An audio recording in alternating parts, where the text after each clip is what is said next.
அதாவது போர் வியூகம் என்பது ஒவ்வொரு அரசாங்கமும் எதிரி நாடுகளால் சூழ்ந்துள்ள போது ஒவ்வொரு நாட்டுக்கும் ஒவ்வொரு வியூகங்களே அவங்க அதுக்கன்ட்டு பிளான் பண்ணுவாங்க. சைனாவுக்கு போடுற வியூகம் பாகிஸ்தானுக்கு செட் ஆகாது, பாகிஸ்தானுக்கு போடுற வியூகம் சைனாக்கு அப்ளை ஆகாது. அது அங்கே இருக்கும் நிலப்பரப்பு, அங்கே இருக்கும் தட்பவெப்பநிலை, மற்ற விஷயங்களை சார்ந்து அந்த வியூகங்கள் வகுக்கப்படும். இப்போது பாகிஸ்தான் கூட இருக்கிற போர் வியூகம் 2008 வரைக்கும் நம்மளுக்கு ஒரு டாக்ட்ரினல் கண்டிஷன், அதாவது ஒரு கோட்பாடோட ஒரு ஒரு கண்டிஷன் வச்சுருந்தாங்க. கோல்ட் ஸ்டார்ட் வார் டாக்ட்ரின் அப்படின்வாங்க அது பேர். பாகிஸ்தான் ஒரு தாக்குதல் மேற்கொண்டால் 36 மணி நேரத்திலிருந்து 72 மணி நேரத்துக்குள் பாகிஸ்தானின் மையப்பகுதியில் உள்ளே நுழைந்து நம்மளோட அட்டாக் ஃபார்மேஷன்ஸ், விமானம் படை, இராணுவ படை எல்லாம் சேர்ந்து உள்ளே நுழைந்து ஒரு பெரும் பகுதியான பாகிஸ்தானை கைப்பற்றுவது.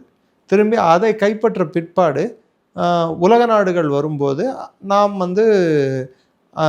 2 நாடுகளும் சேர்ந்து அமைதி பேச்சுவார்த்தையின் மூலம் இந்தியாவுக்கு சாதகமாக பிரச்சனையை தீர்த்து கொள்வது. அப்போது பிஓகேவும் அதில் பேச்சுவார்த்தையில் அடக்கம். ஆனால் இந்த ஒரு வியூகத்தில் இருக்கும் ஒரே ஒரு சின்ன ஒரு பிரச்சனை என்னன்னா, பாகிஸ்தானோட நாட்டோட அணுகுண்டு கொள்கை அதை எடுத்து பார்த்தோம், நியூக்ளியர் பாலிசியை பார்த்தோம்னா, சப்போஸ் இந்தியா பாகிஸ்தான் உள் நுழைந்தால், தாக்குதல் நடத்தினால், அவர்கள் முதலில் கையாள்வது நியூக்ளியர் அணுகுண்டு, டாக்டிக்கல் நியூக்ளியர் வார்ஹெட்டை அவர்கள் மண்ணின் மீதே கூட போட்டுக்கொள்வதற்கு அவர்கள் தயங்க மாட்டார்கள். ஏனென்றால் இந்திய இராணுவம் அங்கே ஆப்ரேஷன் பண்ணக்கூடாது, அந்த இடத்தை தக்க வைத்து கொள்ளக்கூடாது என்றால் அவர்கள் மண்ணிலேயே அவர்கள் அது போடுவார்கள். 5 கிலோடன் பாம் அப்படின்வாங்க, டாக்டிக்கல் நியூக்ளியர் வார்ஹெட். அந்த பாம்ஸ் அவங்க போட்டாங்கடான்னா அப்போ உயிர் சேதங்கள் நடைபெறும். அது பாகிஸ்தானுக்கும் நடக்கும், இந்திய இராணுவத்துக்கும் அது பெரிய, அப்படி பண்ணால் அது பெரிய அளவில் உயிர் சேதம் ஏற்படாதா? ஏற்படும். அதை தான் பாகிஸ்தானும் விரும்புது. அவங்கள பொறுத்த வரைக்கும் எனக்கு 2 கண்ணு போனால் கூட எதிரிக்கு 1 கண்ணாவது போகணுன்றது தான் பாகிஸ்தானோட நியூக்ளியர் ஸ்ட்ராட்டஜி.